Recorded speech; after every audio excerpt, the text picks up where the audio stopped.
irmãos, boa noite.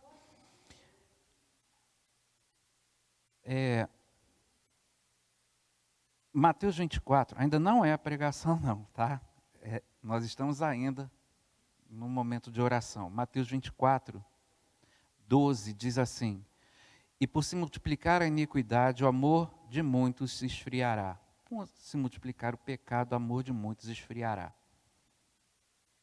Semana passada, eu ouvi o pastor Elton Rangel, missionário na Espanha durante muitos anos, pastor da primeira igreja batista há muito tempo, de Moça Bonita, antes do pastor Davi Baeta. E ali em Moça Bonita há um local chamado Vila Vintém. E ali próximo, na época do pastor Elton Rangel, quando um traficante, ele matava o outro, ou qualquer uma pessoa, o único que os traficantes deixavam chegar lá para ver e tirar o corpo de lá era o pastor Elton Rangel. E aí, ele, nessa conferência dele, dizendo que naquela época o amor já estava bem difícil de ser tratado dentro das comunidades. E ele fez um relato, imagine hoje, né? Pois bem, o amor de muitos esfriará, e nós temos visto isso lá fora, não é? Pai que, filho, as manchetes dizem, matando pai e mãe à martelada, pai matando filho, enfim, o amor está se esfriando.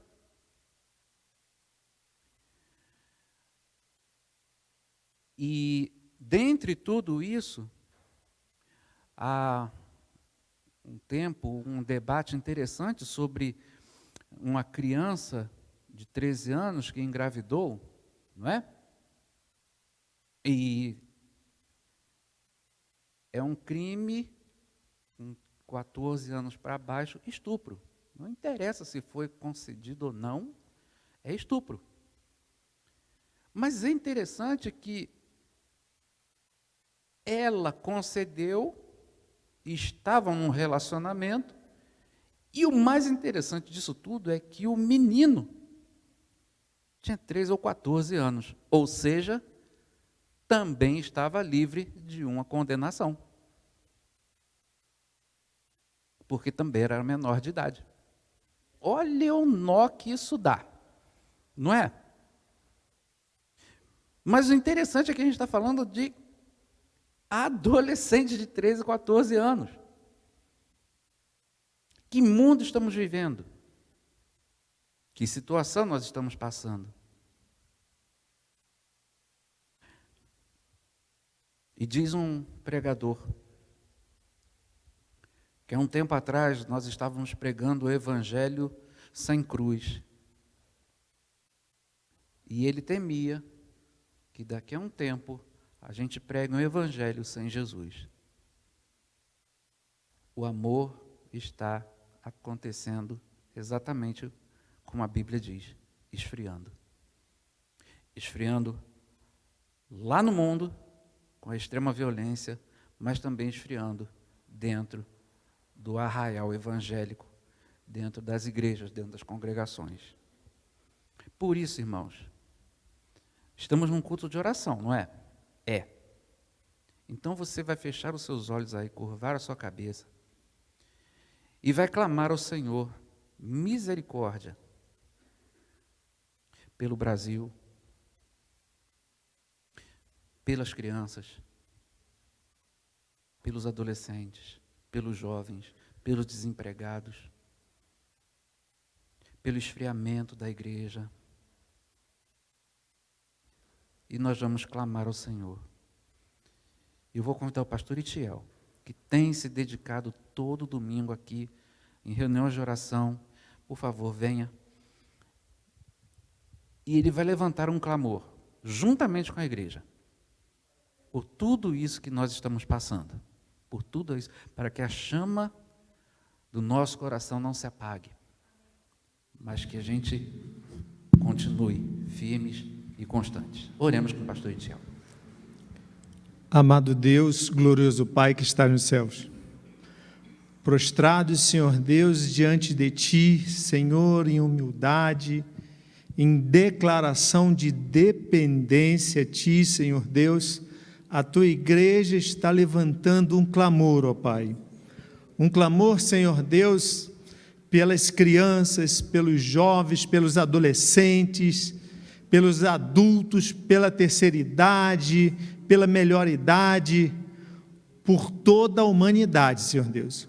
Começando pela nossa cidade, pelo nosso bairro, Pai, em Petrópolis, pela nossa igreja, Senhor Deus, estendendo esse clamor por todo o mundo, Senhor Deus. A Tua palavra declara que por se multiplicar a iniquidade, o amor de muitos esfriará. Senhor Deus, nós clamamos inicialmente pela nossa igreja, Senhor Deus. Ó Pai, retira qualquer iniquidade que esteja no coração de qualquer servo Teu, ó Pai, participante da nossa igreja, mas também participante de toda a igreja de Cristo, Senhor Deus. Ó Pai de amor, que nós estejamos vigilantes, que nós estejamos com o coração aquebrantados, entendendo, Senhor Deus, que nós não somos fortes suficientes para resistirmos a isso tudo, Senhor Deus. Mas, Pai, nós cremos que o Teu Espírito Santo que vive em nossas vidas, que selou o nosso coração para a redenção em Cristo Jesus, é forte mais do que suficiente, ó Pai, para nos capacitar a vencer este mal. Senhor Deus, sabemos que por nós não conseguimos, sabemos que sem Cristo nada somos e nada podemos fazer. Mas também sabemos, Senhor Deus, que a Tua palavra nos diz que o Espírito Santo de Deus, no momento em que o recebemos como Salvador e Senhor, entregando a nossa vida ao Senhor Jesus Cristo, derramou o Teu amor em nossos corações. Pai, nos incomode a cada um de nós, para que possamos dar liberdade ao Teu Santo Espírito, Senhor, para que esse amor possa crescer em nossa vida, Senhor Deus, possa crescer mais e mais, influenciando o nosso sentimento, influenciando o nosso pensamento, influenciando a nossa vontade, ó Pai, influenciando o nosso ser de tal forma que estejamos dispostos a pagar o preço, Senhor Deus, a pagar o preço para ser instrumento nas Tuas mãos, e com isso, Senhor Deus, desperta-nos, abre os nossos olhos, que possamos olhar para as pessoas, compreendendo o valor que elas têm, meu Deus. Ó Pai, elas têm o valor do sangue do Teu Filho amado, Senhor Deus. E assim Tu amas, Senhor Deus. Pai, nos faça amar assim as pessoas, para que ao passarmos por elas, Senhor Deus, pulse forte em nossos corações, no nosso sentimento, na nossa mente, em ser instrumento de salvação daquela vida, que a Tua luz, ó Pai, possa resplandecer em nós, Pai, de tal forma que as pessoas, ao olharem para nós, vejam o Senhor Jesus Cristo, ó Pai. Clamamos também pelo mundo, Senhor Deus, porque a Tua palavra nos diz que nós devemos clamar, Senhor Deus. Pedimos a Ti, Senhor Deus, que Tu levante pessoas no relacionamento de todas essas pessoas que venham testemunhar do Senhor Jesus Cristo, que Tu nos levante, Senhor Deus, nos nossos relacionamentos, para que as nossas atitudes venham sempre a glorificar o Teu santo nome, e não venhamos nos acomodar, Senhor Deus, com tudo isso que está acontecendo, mas sejamos uma resposta Tua, Senhor Deus, neste tempo que se chama hoje, ó Pai, para sermos instrumento Teus, Pai, de refrigério na vida dessas pessoas, Senhor Deus, na vida dos nossos familiares, na vida dos nossos irmãos, na vida de todas as pessoas que estiverem ao nosso redor, para a honra e glória do teu santo nome, Senhor. Tem misericórdia de nós, Senhor Deus, tem misericórdia da humanidade, e nos levante assim, e levante tantos outros servos teus, ó Pai, para ser instrumento de transformação, de salvação, de comunhão de cada pessoa contigo, Senhor Deus. Muito obrigado, Senhor Deus, por tudo, em nome de Jesus Cristo. Amém e amém, Pai. Amém, amém. Agora vamos lá. Quero que você abra a sua Bíblia.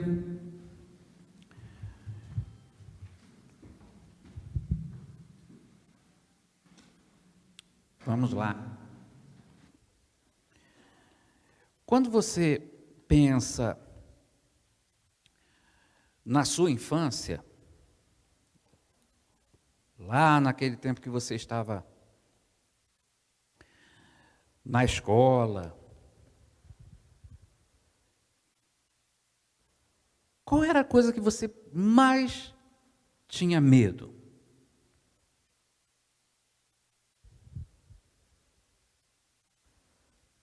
Da professora te chamar? Lá no quadro, lá na frente?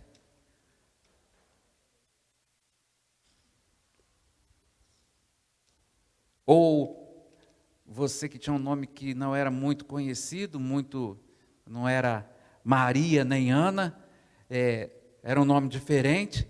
Ih, vai falar meu nome. Ai, meu Deus, como é que vai ser isso?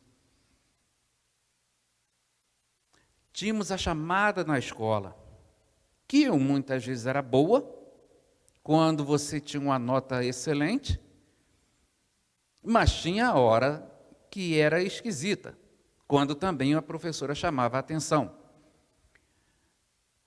Há também aquele momento em que é muito bom quando o chefe diz seu nome para uma promoção. É muito bom. Mas, por outro lado, pode ser que esse chefe chame seu nome e seja uma bronca por alguma coisa que você cometeu. Pode ser que também, na igreja, o pastor, ele venha e fale o seu nome elogiando. Mas pode ser, como já aconteceu aqui, do pastor chegar e lá daqui, olhar lá atrás e chamar a atenção de um grupinho, e eu estava nesse meio de um grupinho que estava lá atrás conversando e atrapalhando completamente o culto. É o nome que muitas vezes nos chamam, ouvimos, e pode ser para o bom ou pode ser para o lado ruim, ou o lado de uma repreensão. Pode sim. Mas abra sua Bíblia em João 20, Evangelho de João 20, dos versículos 11 ao 16.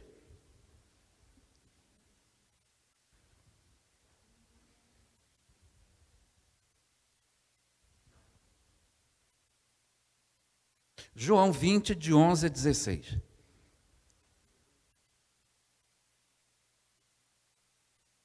Diz assim o texto: E Maria estava chorando fora, junto ao sepulcro.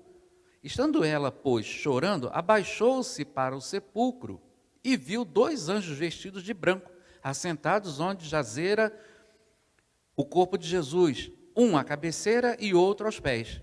Disse-lhes eles: Mulher, por que choras? Ela lhe disse: Porque levaram meu Senhor e não sei onde o puseram.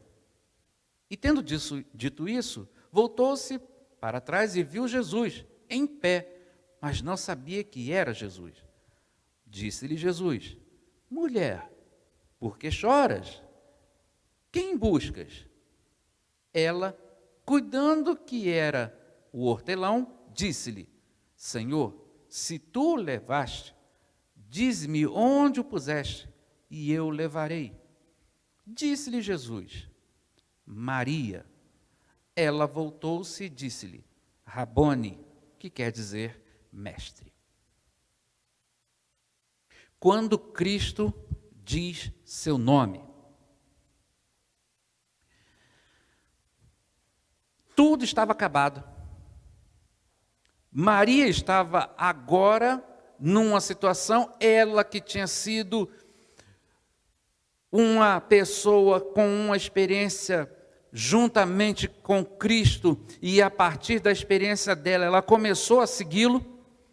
Ela estava tendo um momento na sua vida anterior à morte de Cristo, onde ela via as coisas acontecerem, onde ela via Cristo fazer milagres, onde ela estava junto com Ele, e de repente tudo se transforma em uma grande agonia quando ela começa a perceber que esse mesmo homem estava preso, que esse mesmo homem estava levando chicotadas, chibatadas, que esse mesmo homem estava sendo agora colocado uma coroa de espinhos na sua cabeça, que esse mesmo homem estava sendo levado para um monte onde estaria ali sendo morto.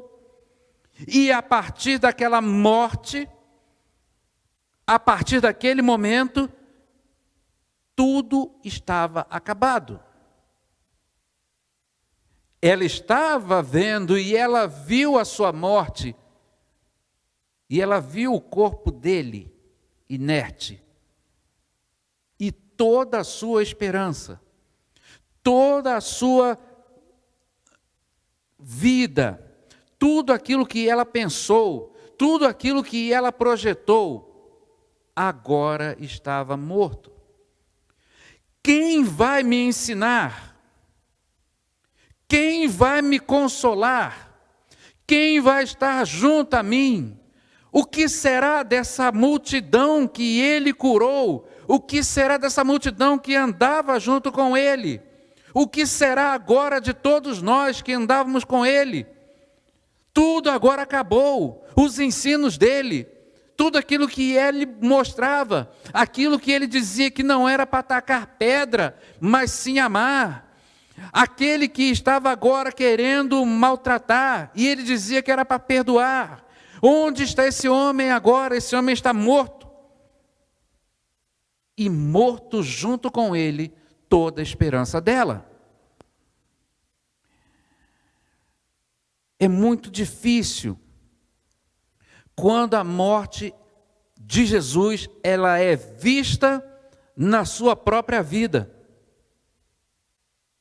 Jesus está morto. E a partir de agora, na minha vida, eu não consigo mais visualizar os projetos dele para mim.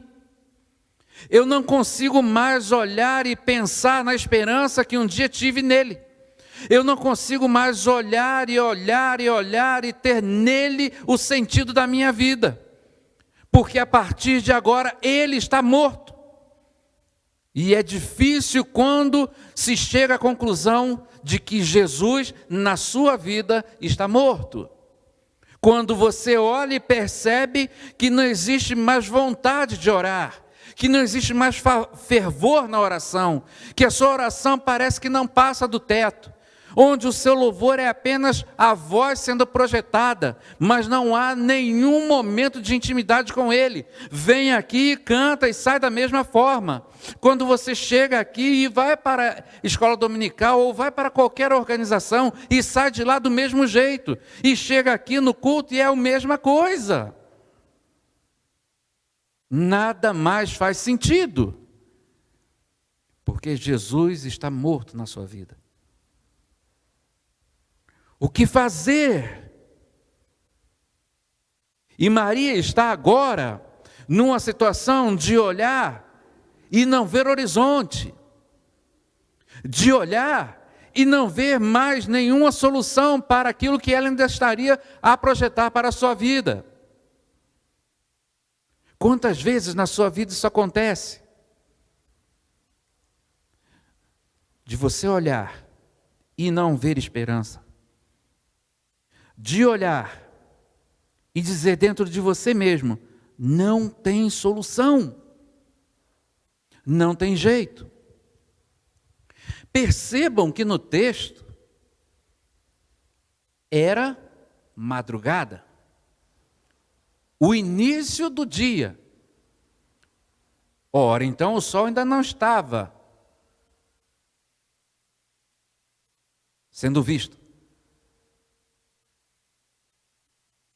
Uma grande escuridão estava naquele lugar. E Jesus ali. É interessante que quando ela chega, era noite, era madrugada, grande escuridão. Quantas vezes na sua vida houve escuridão? Ela chega no lugar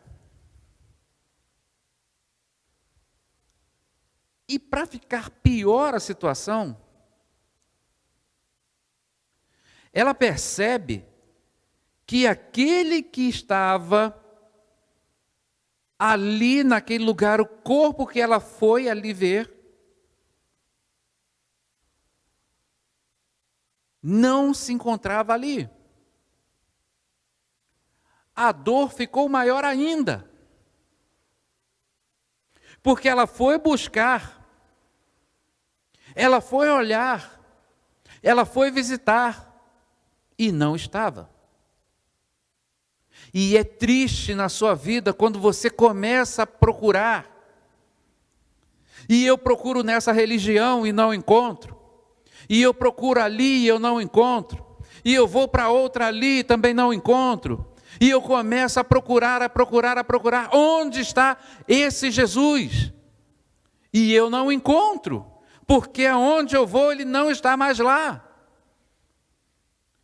Ele não está lá. E diante de todo esse caos emocional, sentimental dela, ela continua e vai até lá e olha dentro daquele sepulcro. Quantas vezes, diante das situações mais difíceis, onde você não acha saída, você vai procurá-lo.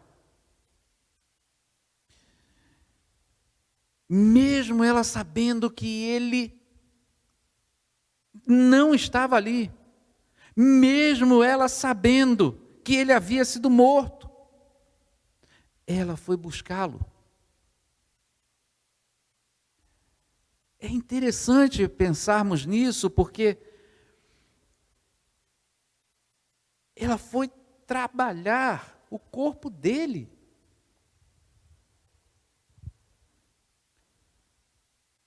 Ela chegou lá e naquele momento ela percebe que aquilo que ela foi fazer não teria mais condição.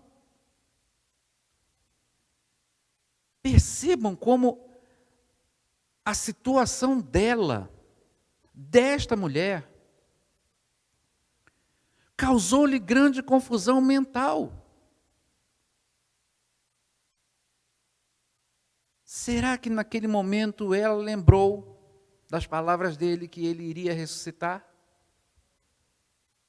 Será que ela continuou, será que veio na mente dela a promessa dele?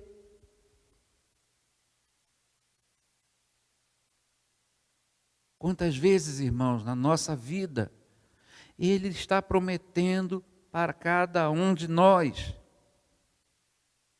E ele vai prometendo. Mas quantas vezes, por não encontrarmos todas as promessas dele para a nossa vida, elas não acontecem. Mesmo ele dizendo, vai acontecer na sua vida. Vai acontecer.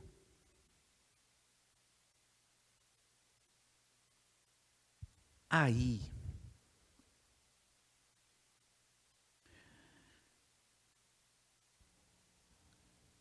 ela tem uma segunda experiência com ele,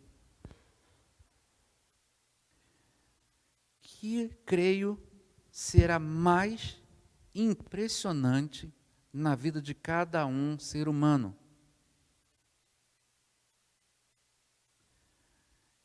ele começa: mulher, quem você está procurando?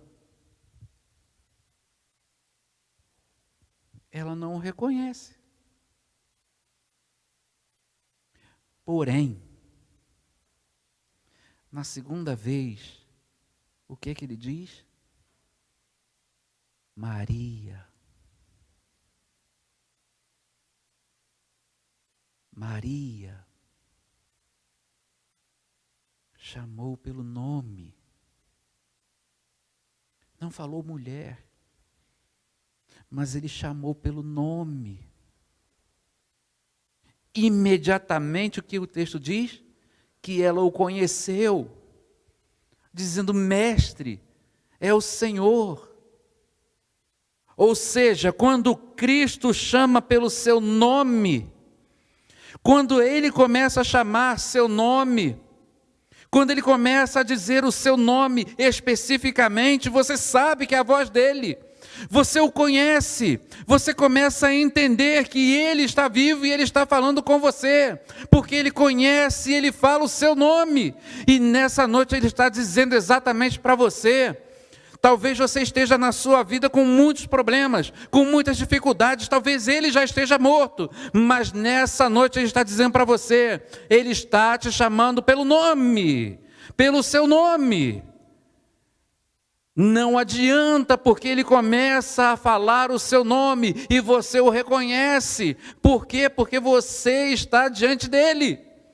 E tudo aquilo que parecia perdido, e tudo aquilo que parecia longe para Maria, e tudo aquilo que parecia perdido para ela, os seus sonhos, os seus planos, a sua experiência, tudo aquilo que ela queria, que estava morto, naquele momento em que ele diz Maria, ela se retorna e volta para si, e ela começa então novamente a ter esperança, volta novamente a ter alegria, volta novamente a pensar nos seus projetos, volta novamente a pensar em evangelizar, em dizer, ele está vivo. E ela sai dali correndo. Eu não imagino qual foi a experiência dela. Eu não tenho noção de como ela recebeu essa mensagem, dizendo dentro dela, ele está vivo. Você já imaginou ela correndo para tudo que era lugar, dizendo, ele ressuscitou, ele falou comigo, ele disse meu nome, e agora ele está aqui, ele disse que era para eu falar que ele está vivo. Mudou completamente. Aquilo que era tristeza na madrugada, aquela madrugada que era só trevas, agora se transforma em um dia onde o sol brilhava, porque agora ele está vivo, porque agora ela reconheceu, porque agora ele falou o nome dela. Talvez na sua vida a noite esteja muito longa. Talvez os problemas venham sobre a sua vida 1 dia, 2, 3 meses, 1 ano, 10 anos. Mas o sol vai aparecer. Jesus está nessa noite dizendo o seu nome. E ele está dizendo, eu estou vivo, e eu vou fazer aquilo que prometi para você,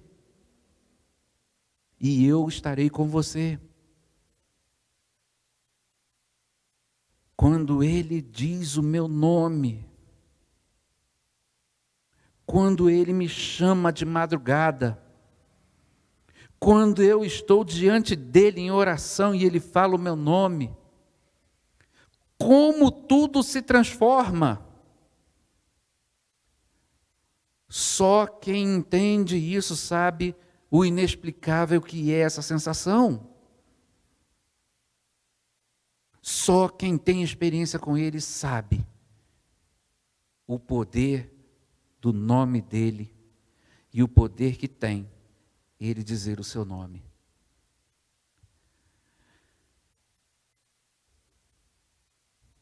Quando você aceitou a ele, ele estava chamando pelo seu nome. Quando Ele te chama para uma obra específica dEle, Ele está chamando o seu nome. Quando Ele está dizendo, eu quero você no campo missionário, é o seu nome, não é o do lado, é o seu. Quando Ele diz para você, eu quero que você largue tudo para ser o ministro da palavra, é o seu nome que Ele está dizendo. Quando Ele diz, faça, é o seu nome que Ele está dizendo. Encerrando, esse som dele te chamando é lindo demais. Mas há um dia em que Ele vai chamar o nome de cada um, e será o som inigualável quando Ele disser o nosso nome na chegada no céu. Você já imaginou, Júlio? Abrindo-se os céus, e Ele dizendo, vem, Júlio. Vem, bendito do meu Pai. Você já imaginou? Se aqui já é tão bonito, já é algo inexplicável, o som dele no nosso ouvido, na nossa mente, ele dizendo o nosso nome. Você imaginou quando você fechar os olhos aqui e abrir diante dele e ele dizer o seu nome? Existe som mais bonito, existe convocação mais bonita, o som inigualável dele dizer, vinde benditos de meu Pai, o som maravilhoso de dizer o seu nome e dizer que você tem a coroa da vida, ele dizer que você venceu e por isso você tem a coroa da vida, e que você venceu e por isso todas as lágrimas suas serão enxugadas, e que você venceu e por isso o seu nome está escrito no livro da vida, e que você venceu e por isso o seu nome está com selo, e seu nome está selado, e que você venceu e por isso as suas vestes estão enxugadas e lavadas no sangue do Cordeiro? Você já imaginou isso? Pois é isso que vai acontecer. É isso que vai acontecer. Um dia, não existe outra religião que diga que haverá um dia em que todos estarão diante do Cordeiro. O hinduísmo não diz isso, o budismo não diz isso, o islamismo não diz isso, o espiritismo não diz isso, mas o cristianismo diz que há um dia em que todos estaremos diante do Cordeiro. Todos. E nesse dia, Ele falará o seu nome, e as portas se abrirão, e você estará com Ele eternamente. Quando Cristo diz seu nome, tudo na sua vida muda. Maria teve uma experiência enorme. Aquilo que ela pensava que estava acabado, mesmo sem entender a primeira voz dele. Mas quando ele falou o nome dela, ela imediatamente o conheceu. E você? Já ouviu Jesus te chamar? Especificamente? Você já teve uma experiência com Ele e ouvi-lo falar claramente o que Ele deseja para a sua vida? Você já imaginou que Ele tem algo específico para a sua vida e nessa noite Ele está te chamando para isso específico? Não é o nome do colega que está do lado, mas é o seu. Eu não sei para quê. Mas Ele está falando o seu nome. Talvez, muitas vezes, nós temos surdez espiritual. Mas nessa noite, abra os ouvidos espirituais e ouça Jesus falar o seu nome. Curve sua cabeça, vamos orar.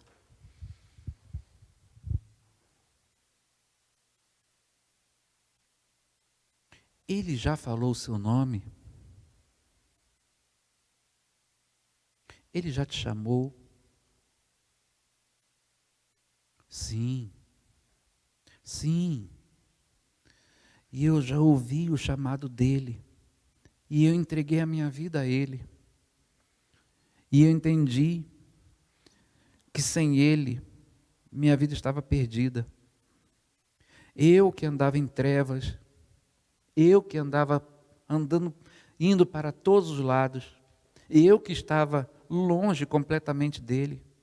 A iniquidade estava dentro de mim. Mas um dia,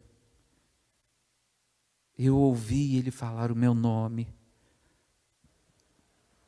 E eu o aceitei. E a partir daquele momento,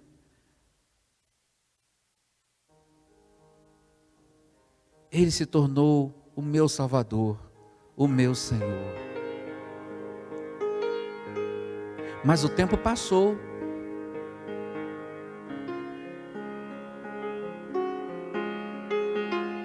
E nunca mais eu ouvi ele falar o meu nome.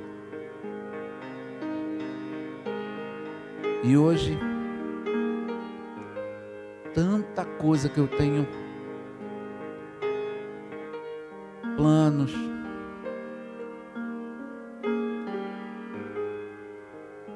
ideais, orações,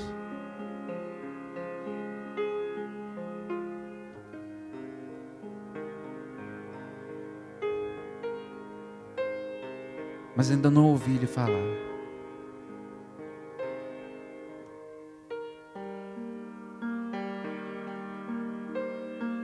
Pois nessa noite ele está falando ao seu coração.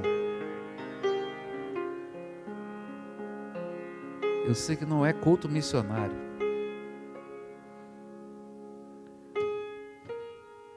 mas se ele nessa noite está dizendo no seu coração o seu nome para uma obra específica dele,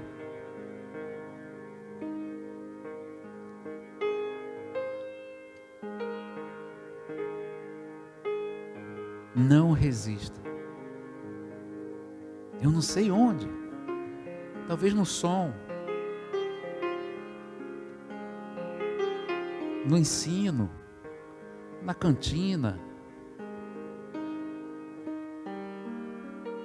se preparando para o ministério, na música, eu não sei. Mas se ele está chamando você, esse é o momento.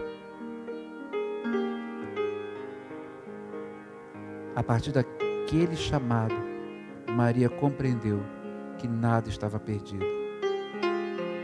A partir daquele momento, ela viu que a missão dela apenas estava começando.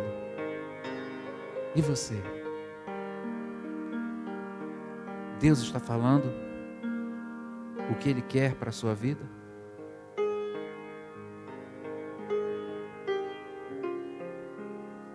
Se você deseja colocar-se diante dele dizendo: Deus, o Senhor está me chamando para uma obra específica. Eu não sei nem como começar, mas eu estou disposto. Fique de pé no seu lugar e nós vamos orar juntos, dizendo: eu já entendi e o Senhor está me chamando. Há alguém? E nós vamos orar por você. Não é o colega do lado, mas é você. Onde você quer trabalhar? Ele está te chamando. Fique de pé no seu lugar e vamos orar.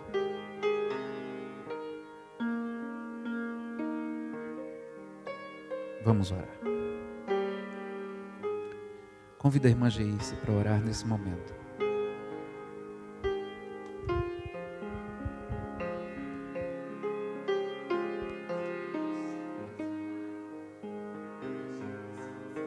Essa mensagem que ouvimos e entendemos que o Senhor nos chamou um dia e entregamos a nossa vida a Ti. Mas o Senhor continua nos chamando, Senhor, para tantas coisas. Nos chamando para orar mais, nos chamando para ler mais a Tua Palavra, nos chamando para anunciar o Evangelho, nos chamando para Te servir, Senhor, aonde precisar, aonde o Senhor quiser. Eis-nos aqui, Senhor, como disse Samuel. Fala, Senhor, porque o Teu servo ouve. Ou como Isaías que disse, Senhor, envia-me a mim, eis-me aqui, envia-me a mim. Ambos os Teus servos que ouviram a Tua voz, chamando-os. Senhor, chama-nos todas as vezes que o Senhor quiser nos chamar. E que estejamos prontos a fazer a Tua vontade, Senhor. O primeiro chamado nós já ouvimos, Senhor. Nós já entregamos a nossa vida a Jesus. E, Senhor, até o dia que será o último chamado, o dia da volta do Senhor Jesus, o dia quando o Senhor nos chamar à sua presença. Esse dia, Senhor, será glorioso, esse dia será maravilhoso, o dia que estaremos ouvindo o nosso nome e o Senhor nos chamará à tua presença. Enquanto isso não acontecer, Senhor, que todas as vezes que o Senhor nos chamar para te servir, possamos responder, eis-me aqui, envia-me a mim, estou pronto para te obedecer. Que essa palavra continue falando aos nossos corações, Senhor, quando vamos para os nossos lares e durante toda esta semana, e estejamos firmes nesse propósito de te servir cada dia melhor e cada dia mais. É o que nós te pedimos, Senhor, e te agradecemos em nome do Teu Filho amado Jesus Cristo. Amém, Senhor. Que o Senhor continue abençoando.